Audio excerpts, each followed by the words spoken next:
500, 700, 1000, berapapun. Karena ya Hayyu ya Qayyum itu dapat menghidupkan kolbu. Kalau kolbu sudah gembur, sudah hidup, ditanam kalimatullah, dia langsung bergetar, langsung tumbuh. Nah, kenapa saya tahan terus? Karena kolbu kenal kolbu. Kolbu yang di sini nganggap kolbu di situ masih kersang. Belum digemburin. Gemburin dulu dengan ya Hayyu ya Qayyum.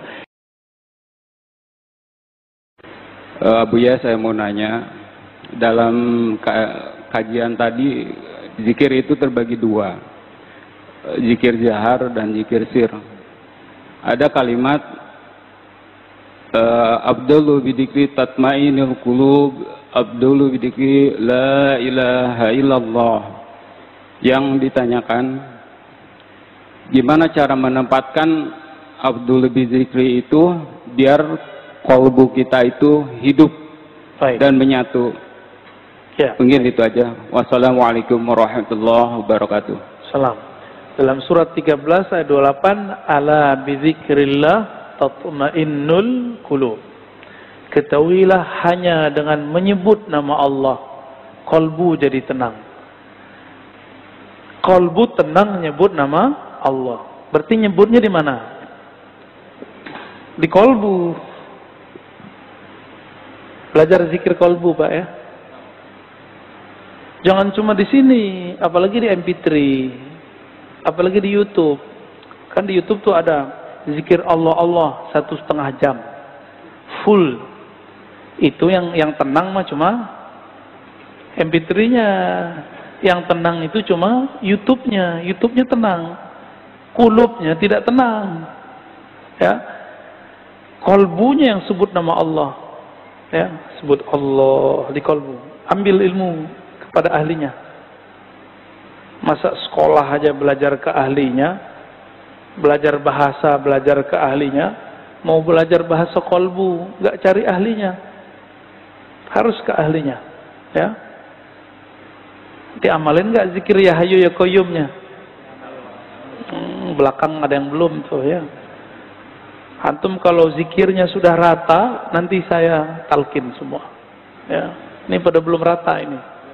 Ya, yang baru gabung zikir ya Hayyu ya Qayyum 40 kali. Kalau bisa ba'da salat 5 waktu. Kalau tidak dirapel 200 kali setiap hari minimal. Kalau bisa lebih 500, 700, 1000, berapapun. Karena ya Hayyu ya Qayyum itu dapat menghidupkan kolbu. Kalau kolbu sudah gembur, sudah hidup, ditanam kalimatullah, dia langsung bergetar, langsung tumbuh. Nah, kenapa saya tahan terus? Karena kolbu kenal kolbu. Kolbu yang di sini nganggap kolbu di situ masih kersang. Belum digemburin. Gemburin dulu dengan ya Hayyu ya Qayyum. Kita mau nanam padi, masih banyak rumput, langsung ditanam. Antum mau nanam jagung, masih banyak kerikil, buang dulu kerikilnya. Kerikilnya dibuang. Sampingkan dulu kerikilnya. Kerikil dibuang, baru kemudian dihaluskan tanahnya. Kolbu ini adalah tanah-tanahnya zikrullah. Disitulah tumbuh. Makanya Allah kasih perumpamaan. Dalam surat Ibrahim dikatakan bahwa kalimah thayyibah seperti syajarah thayyibah. Kalimah yang bagus seperti pohon yang bagus, pohon yang subur. Tempatnya harus bersih, harus dipupuk. Jadi kalau antum bertanya, kenapa ditalkin sama fulan tidak ada efek di kolbu? Jangan salahkan mursyidnya. Kolbu antum belum siap untuk menerima itu. Ya, dia tancepin, tapi kolbunya lagi keras, nggak nyambung. Diajak sholawat, nggak tersentuh. Diajak istighfar, belum ada efek. Itu akibat apa? Belum dibersihkan. Maka paket talqin itu dimulai dari syahadat, istighfar, sholawat. Itu paketnya. Baru masuk ke zikrullah. Kadang-kadang ada orang tersentuh dalam sholawat, dalam zikrullah biasa. Ada yang tersentuh dalam istighfar, tapi dalam sholawat pun biasa. Itu pemberian Allah berbeda-beda. Itulah yang disebut taman-taman surga. Ada taman pohon namanya pohon istighfar. Ada pohon namanya pohon Al-Fatihah. Ada pohon namanya pohon sholawat. Ada pohon namanya zikrullah. Terserah nih antum baru yang mana nih? Buahnya buah yang mana? Ya. Semoga yang hadir, saya dan antum semua ditakdirkan Allah berzikir dengan zikir yang keras dan lembut. Istiqamah sampai mati. Amin ya rabbal alamin. Di dalam hadis Imam Muslim dikatakan, karena Rasulullah sallallahu alaihi wasallam yadhkurullaha fi kulli ahyani, ala kulli ahyani. Rasulullah itu selalu zikir setiap hin. Apa arti hin? Hin artinya saat, waktu. Setiap saat, setiap detik, detik per detik. Baginda Nabi Muhammad SAW selalu mengingat Allah. Inilah yang diwariskan oleh ulama sufi. Karena kita tidak sanggup berzikir setiap nafas. Naik turun. Maka dibuatlah zikir pagi sore. Berdasarkan ayat wasabbihuhu bukratan wasila, dan bertasbihlah pagi dan sore. Lalu kemudian dilatihlah qalbu menyebut nama Allah, dimulai dari 100, naik 500, naik 1000, itu latihan. Angka-angka itu cuma latihan, bukan riya. Orang berzikir dengan angka bukan riya, itu cuma latihan. Puncaknya nanti tidak pakai angka lagi. Tapi kapan kita zikir tanpa pakai angka? Kalau sudah menjadi pewaris Rasulullah sallallahu alaihi wasallam. Malaikat-malaikat Allah dari awal dicipta sampai sekarang itu mereka cuma mengamalkan 1 atau 2 zikir. Jadi ada malaikat yang zikirnya cuma subhanallah. Ada yang subhanadzil izzati wal jabarut. Ada yang zikirnya cuma Allahu Akbar. Ada zikirnya cuma la ilaha illallah. Itu malaikat. Dan gak putus. Maka di saat seseorang berzikir sebanyak-banyaknya, di saat itu sisi malaikatnya muncul. Malaikat tidur enggak? Enggak. Malaikat lalai? Enggak. Malaikat makan? Enggak. Makanya orang-orang yang sudah ahli zikir ini, makannya bisa berkurang. Tidurnya bisa berkurang. Karena dia sudah mirip dengan malaikat. Nah, itu namanya ahwal malakiyah. Ahwal malaikat. Tapi ini enggak boleh lama-lama. Bisa mati dia. Tubuh ini tubuh insan, tubuh bashar. Mesti dikembalikan kepada basyariah. Manusia butuh makan.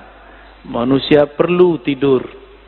Maka Nabi SAW ketika melihat sahabat-sahabat beliau kedapatan ahwal ini, maka beliau mengatakan, ana atqakum, aku yang lebih bertakwa, tapi aku masih tidur, aku masih nikah, masih bekerja.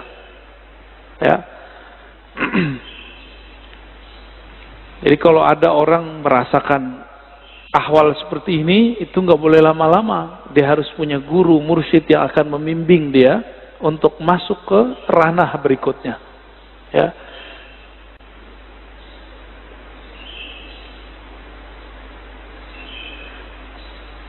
Kata zikir artinya ada 2. Pertama, zikir berarti benar-benar menyebut Allah. Ya. Kadang-kadang diartikan dengan makna yang lebih banyak. Ya. Jadi ada makna secara harfiah, ada makna secara majaziyah ataupun di luar itu. Bisa jadi diartikan zikir itu salat Jumat, Al-Quran, majelis ilmu. Tapi itu penjelasan lain. Zahir dari zikrullah menyebut Allah, ya. Dalilnya di sini disebutkan ada sekitar 15. Ini baru sebagian. Lebih dari 200 ayat mengenai zikrullah. Ya. Kalau lebih dari 200 berarti penting nggak zikir? Lebih penting dari umroh, ya. Tapi kenapa di musim normal orang lebih sering ngajak umroh? Kenapa banyak ustadz umroh tapi sedikit ustadz zikir? Bener. Kenapa banyak orang bermimpi bisa umroh tapi sedikit orang bermimpi bisa zikir yang banyak? Karena kalau zikir doang fulusnya tipis, kata dia. Kalau umroh fulusnya banyak. Siapa bilang, ya? Itu nggak ngerti dia. Dia nggak faham ayat wala dzikrullahi akbar. Sungguh menyebut nama Allah itu lebih besar dari semuanya. Orang kalau zikir apa aja jadi besar, ya. Cuma masalahnya nggak yakin kepada Allah Subhanahu wa Ta'ala. Dalam surah Al-Baqarah ayat 152 Allah mengatakan fazkuruni azkurkum. Saya sudah pernah syarah di sini. Sebutlah aku, ingatlah aku akan ingat kamu. Duluan mana yang mengingat? Allah atau kita? Allah. Maka ciri-ciri tanda-tanda Allah lagi sebut kita digerakkan oleh Allah menyebut namanya. Itulah hakikat ayat ini. Lalu surah Ali Imran 191, alladzina yazkurunallaha qiyaman wa qu'udan wa 'ala junubihim. Ulul albab itu disebut orang yang zikir berdiri, duduk ataupun berbaring. Dalam surah Al-Ahzab, ini ayat yang paling dahsyat ini. Ayat ini sering digunakan tidak pada tempatnya untuk membantah orang zikir dengan angka. Ya ayyuhallazina amanu dzkurullaha dzikran katsira. Wahai orang beriman, sebutlah Allah sebanyak-banyaknya. Ingatlah Allah sebanyak-banyaknya. Apakah ini dalil melarang menyebut dengan angka? Enggak.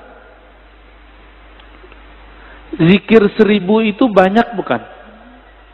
Maka dia masuk ke zikran katsira. 10.000 termasuk banyak, 70.000 banyak, berarti masuk ke situ. Yang penting niatnya angka itu bukan membatasi, tapi menerjemahkan makna zikran katsira. Baru zikir 100 pagi, 100 sore, udah nyalain orang zikir 1000. Ya. Nggak ngaca dia kepada sahabat Nabi. Sahabat Nabi Abu Hurairah zikir 12.000 sebelum tidur. Ada yang bisa zikir 12.000 sebelum tidur? Keburu tidur ya.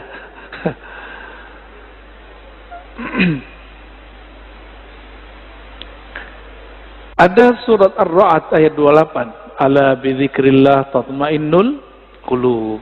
Ketahuilah hanya dengan menyebut Allah kalbu bisa tenang. Jadi antum mau belajar apa aja, itu kalbu nggak akan tenang. Jadi orang kalau hijrah, tidak hijrah zikrullah, nggak akan mendapatkan kedamaian kalbu. Oleh karena itu, bagi saya, berdasarkan ayat-ayat ini kan banyak ayatnya tadi. Belajar zikir itu bukan sunnat, tapi wajib. Ya, belajar zikir itu sunnat, salah itu. Belajar zikir itu wajib. Kenapa disebut wajib? Allah mengatakan aqimis salata li dzikri. Dirikan salat untuk mengingatku. Salat wajib enggak? Wajib. Supaya kita dari awal takbir sampai assalamualaikum connect kepada Allah Subhanahu wa taala, maka yang dilatihkan apa? Gerakan yang bagus atau zikir yang mantap? Apa yang dilatihkan? Dirikanlah sholat untuk mengingatku. Berarti yang dilatihkan apa? Mengingat Allah yang dilatihkan. Jangan sibuk masalah ini wajahtu atau enggak pakai ini. Enggak khusyuk antum ntar, malah kusut nanti. Jangan sibuk masalah usoli bid'ah atau tidak bid'ah, enggak khusyuk nanti. Oh ini kan ilmiah. Ilmiah itu bagian akal. Kalau sholat pakai kolbu. Jadi kita nggak ada debat lagi kalau sholat. Antum mulai sholat debat. Wah imamnya jahar nih bismillahnya. Kata mazhab ini ngaji lagi sholat. Ya pengajian dia lagi sholat. Kuliah aja kali ya. Imamnya kunut. Debat lagi di hatinya. Kunut itu menurut imam ini bid'ah. Ngapain? Sholat itu bukan lagi berdebat. Sholat itu menikmati santapan-santapan zikrullah. Ya. Jangankan itu. Muawiyah ibn al-Hakam al-Aslami. Ada orang bersin lagi sholat. Dia lagi sholat. Dia baca yarhamukallah. Gimana Pak? Boleh nggak? Kita lagi sholat, ada orang bersin, terus kita bilang, yarhamukallah, gimana? Gimana sholatnya? Masalahnya sahabat ini kan nggak semua ngerti fikih. Nabi lagi ngajarin, lagi sholat, sahabat bentak dia. Kayak anak kecil dulu. Maka Nabi ini ngajarin sahabat betul-betul satu persatu. Lagi sholat, bentak sahabat, gimana tuh? Apa kata beliau? Selesai sholat, Nabi tidak mengata-ngataiku. Bi abi wa ummi, demi Allah, demi ayah ibuku. Beliaulah guru terbaik. Guru paling ideal, gak pernah ngata-ngatain orang. Terus Nabi bersabda, kata beliau, wahai Muawiyah, sholat itu la tasluh, tidaklah cocok kecuali zikrullah dan tasbih. Maksudnya kamu gak usah tanggapin kalau ada orang bersin. Itu cuma nanggepin orang bersin, apalagi nanggepin orang kunut. Buat dalil lagi dalam hatinya ya. Wah, di mazhab gua nih nggak ada nih. Nggak angkat tangan ah. Debat, lagi sholat debat. Berdebat dengan diri sendiri. Ini kan kasihan. Ini tanda sholatnya, belajar sholatnya bukan dengan zikrullah. Belajar sholatnya dengan apa? Dengan nafsu. Nafsu pengen berdebat. Ya. Kalau udah sholat, nggak ada debat. Nggak ada pengajian.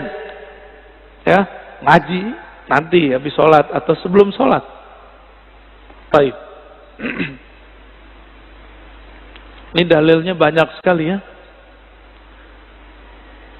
Berdasarkan ayat ini semua,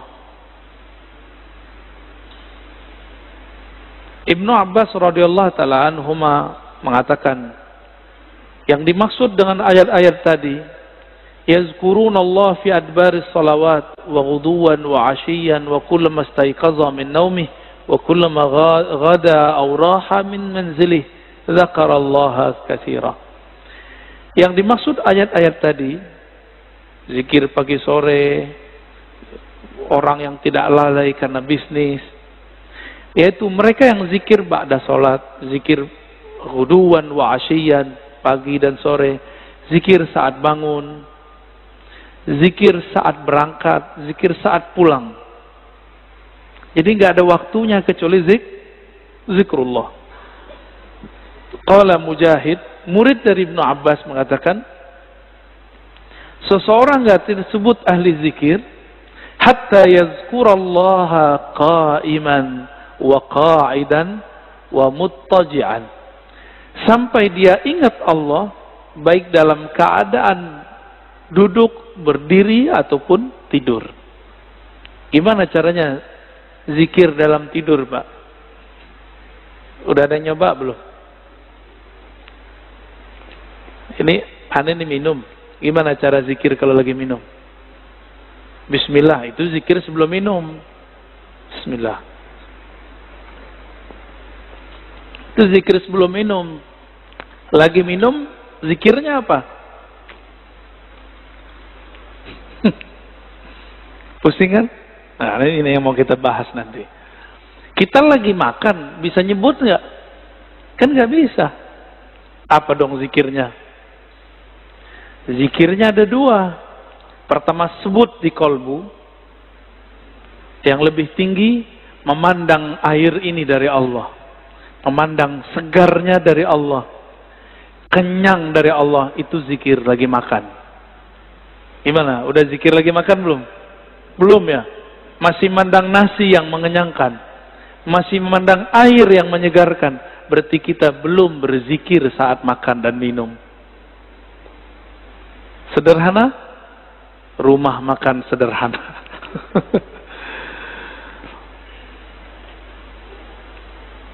Imam Nawawi mengatakan ajma'al ulama ala jawaz zikr bil qalbi wal lisan lil muhdis wal junubi wal haidi wal nufasa. Ulama sepakat bahwa zikir itu dibolehkan dengan kolbu dan lisan, baik bagi yang berhadas, yang junub, yang haid ataupun nifas. Kenapa? Ini kan zikir. Sebenarnya zikir itu golnya di kolbu. Kolbu tidak pernah haid. Kolbu tidak pernah junub. Junubnya kolbu adalah lalai mengingat Allah subhanahu wa ta'ala. Benar. Sering junub gak antum? Makanya kita ini sering junub Pak. Mandinya jarang. Ya. Makanya ketika masuk sholat, kita masih membawa junubul ghafalat. Junub lalai kepada Allah subhanahu wa ta'ala. Orang junub betah nggak masuk masjid? Berani nggak masuk masjid orang junub? Masjid hakiki itu ada di kolbu, lagi sholat. Antum lagi mau sholat, tapi tidak keluar dari junub lalai. Gimana mau menikmati zikrullah? Ya, nggak bisa masuk. Jadi kita nggak bisa masuk ke kolbu kita. Padahal itu diri kita sendiri, ya. Hadisnya sangat banyak. Ini ada hadis yang paling kenceng ya, paling dahsyat ini. Kata Nabi, "Masalul ladzi yadhkur rabbahu wal ladzi la yadhkur rabbahu kamasalil hayy wal mayyit." Hadis ini riwayat Imam Bukhari ya, dalam kitab doa. Perumpamaan orang yang zikir dengan tidak zikir itu sama dengan orang hidup dan mati. Gimana? Berarti kita banyakkan hidupnya atau matinya? Jadi kalau hidung kita ini dibukakan rasa penciumannya oleh Allah Subhanahu wa taala, indera penciuman batinnya oleh Allah, kita akan mencium orang yang tidak zikir itu bau bangkai. Cuma alhamdulillah Allah tutup itu. Coba kalau dibukakan Pak, kita setiap ke jalan kemana itu bau bangkai di mana-mana itu. Maka kita bersyukur kepada Allah, Allah tidak bukakan kasyaf yang banyak. Karena kalau kebanyakan kasyaf bisa pusing sendiri kita nanti. Maka ada beberapa wali gak berani mereka ke masjid. Karena kalau ke masjid dia lihat muka orang macam-macam. Ada yang ria, ada yang muka monyet, ada yang muka kambing, ada yang muka babi. Ya, maka Imam Ghazali buat fatwa khusus untuk orang ini. Ya. Dibolehkan oleh Imam Ghazali bagi orang ini tidak sholat di masjid sementara sampai ahwal itu hilang.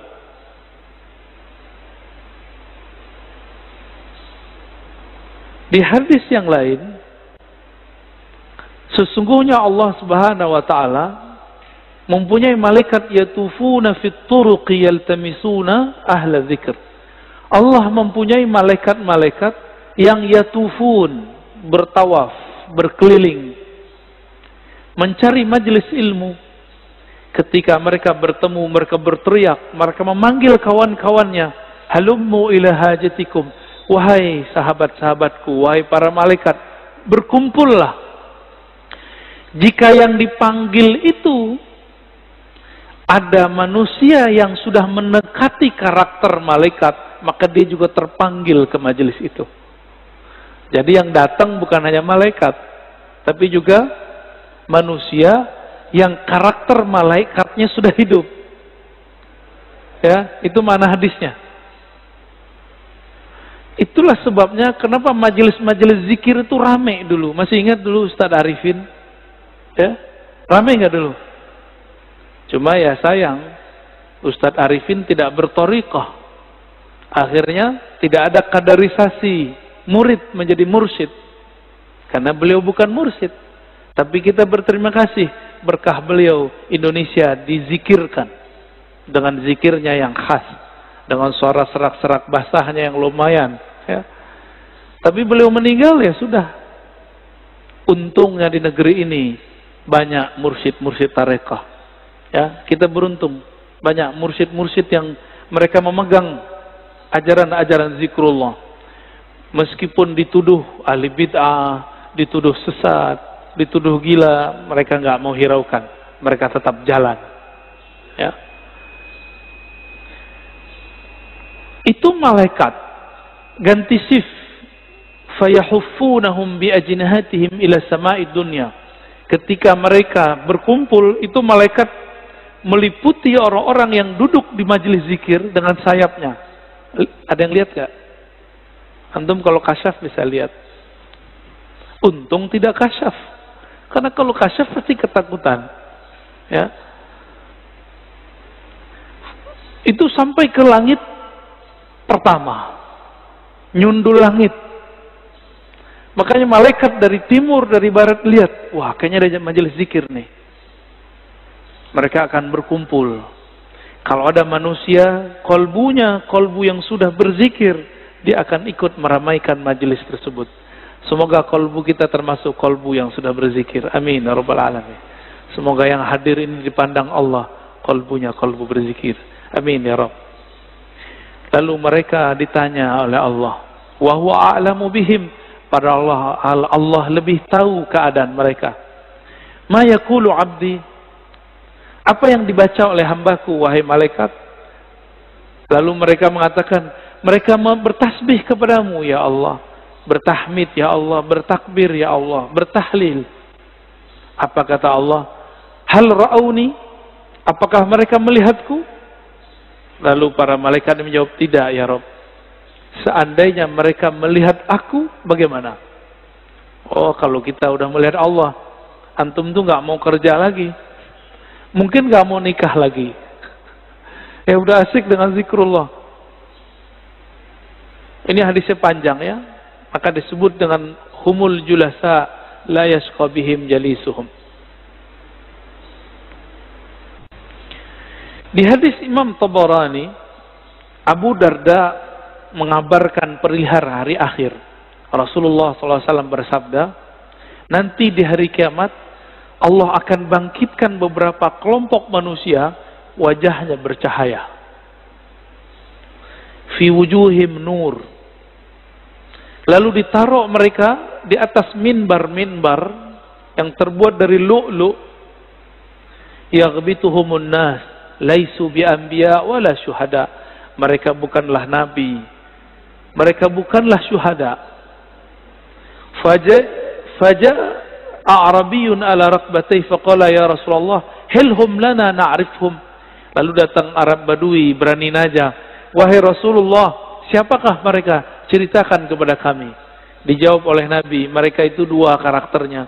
Satu, al-mutahabbuna fillah, mereka saling mencintai dalam rahmat Allah. Dan yang kedua, yajtami'una ala zikrillah, mereka banyak di biladin syatta, di banyak negeri, kemanapun mereka berzikir kepada Allah Subhanahu wa ta'ala.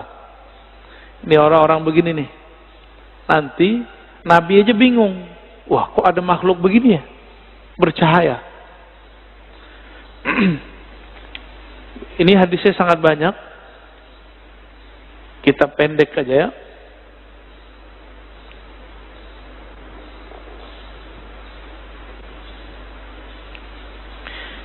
Ini kalau antum zikir, kumpul ya. Jadi dalil zikir berjamaah itu banyak. Nggak usah dihiraukan orang yang bilang itu bid'ah. Dia nggak ngerti hadis. Katanya ikut sunnah tapi nggak baca sunnah. Karena memang sunnah yang diikuti cuma beberapa doang. Cuma hadis kullu bid'atin dolalah. Ya, penjelasannya dia nggak belajar. Hadis Imam Ahmad, hadisnya sahih. Ma min qaumin ijtama'u Yadhkurunallaha azza wa jalla la yuriduna bidzalika illa wajha. Nah, ini coba lihat lafaznya. Ma min qaumin ijtama'u. Tidaklah sekelompok kaum berkumpul, berjamaah. Berarti ini zikir jamaah bukan? Ya. Yazkurunallah, mereka pakai lafaz jamaah. Mereka mengingat Allah Subhanahu wa taala, tidak menginginkan kecuali ridha-Nya. Illa nadahum munadin minas sama. Kecuali ada yang berseru dari langit. Kumu maghfuran lakum. Ketika selesai berzikir, apa kata mereka? Ya sudah, kalian berdirilah, selesaikanlah, Allah mengampuni kalian. Qad buddilat sayyi'atukum hasanat. Sekarang semua keburukan kalian diganti dengan kebaikan-kebaikan. Cuma kan nggak dengar Pak ya. Jadi antum di sini ngorok itu dapat pahala Pak. Itu dapat zikrullah itu ya. Apalagi bangun. Tapi jangan tidur Pak ya. Karena bilang begitu malah tidur lagi.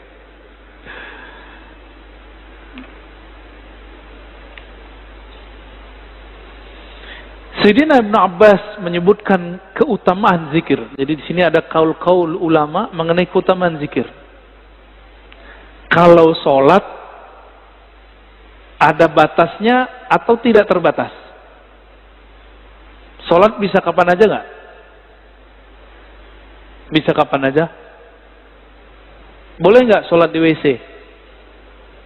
Boleh nggak sholat habis subuh sampai terbit matahari? Ini jangan ada lagi saya lihat Pak ya. Lagi taklim sholat syuruk. Itu jahil namanya. Ya, ini kita kasih tahu berulang-ulang. Ngaji satu bab, dengar satu hadis, itu lebih afdol daripada 100 rakaat. Antum dapat hadis. Kalau orang zikir ba'da sholat subuh berjamaah di masjid, lalu sampai syuruk, sholat 2 rakaat. Bagi dia pahala haji dan umrah tamah, kan begitu, sempurna. Itu kalau nggak ada taklim. Kalau taklim, apa kata Nabi, lebih afdol daripada 100 rakaat. Bahkan di riwayat Ibnu Majah 1000 rakaat. Antum sholat 2 rakaat, lewat maklumat ini. Mungkin lagi sholat juga dengerin ceramah saya kali. Kalau belajar beribadah itu jangan konyol. Beribadah itu bil ilmi. Ya. Jangan beribadah itu bil jahli. Kalau nanti ada lagi ya sudah ya, kita nggak maksain. Kita nggak maksain juga Pak. Tapi kalau ada silakan. Ya. Tapi saya lihat ada aja di masjid, banyak masjid udah kita kasih tahu masih aja. Ya. Antum dengerin satu hadis itu lebih afdol daripada 100 rakaat. Padahal sholatnya cuma 2 rakaat. Ninggalin faedah 100 rakaat. Pilih mana? Kalau hitung-hitung duit, mana yang lebih untung? Ya ngaji. Sholat juga belum tentu khusyuk ya. Kusut udah pasti.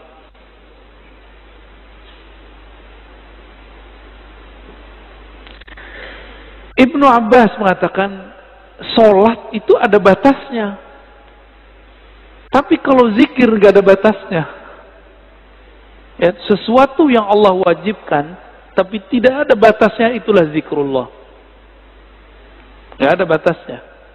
Disebut zikran katsira. Waktu kita kan 3 aja. Duduk, berdiri, tidur, benar gak? Kalau lagi hidup nih, kalau udah meninggal, ya berbaring deh, ya di liang lahat. Jadi waktu kita 3 aja. Nah, surat An-Nisa 103, surat Ali Imran ayat 191, itu kan menyebutkan mereka, kalau di An-Nisa perintah ya, fazkurullah. Kalau Ali Imran yazkurunallaha qiyaman, kan sama aja. Ingatlah Allah lagi berdiri, duduk dan tidur, berbaring. Waktu kita 3 aja Pak. Jadi ayat ini oleh orang yang tidak paham dikira cuma, itu mah zikir cuma sebentar doang. Cuma 3 waktu. Padahal 3 waktu itu semua waktu kita. Semua waktu kita adalah berdiri, duduk, berbaring. Bapak naik mobil, duduk gak? Naik motor, duduk gak? Turun dari mobil, berdiri. Turun dari motor, berdiri. Istirahat, tidur, udah. Waktu kita cuma 3 aja. Antum baru paham ya? Lucu juga ya, padahal ayat udah dibaca dari kecil. Bahwa waktu al-awqat salasah. Qiyaman, wa qu'udan, wa ittija'an. Lucu juga ya, udah baca bertahun-tahun baru paham sekarang bahwa ternyata kita ini gak lepas dari 3 waktu itu. Saya lagi ngapain, Pak? Bapak lagi ngapain? Duduk, berarti harusnya zikir ya. Zikirnya kita pagi ini zikir ngaji, dan zikir ngaji lebih afdal daripada sholat sunat 100 rakaat.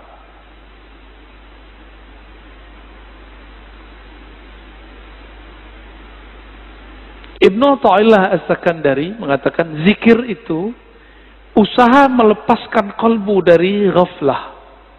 Apa arti ghaflah? Lalai. Gimana caranya? Dan tardid ismillah bil qalbi wal lisan.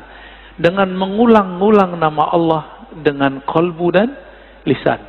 Maka ahli thariqah itu punya metode yang sangat sempurna sekali. Metode berzikir dengan kalbu dan berzikir dengan lisan, ya.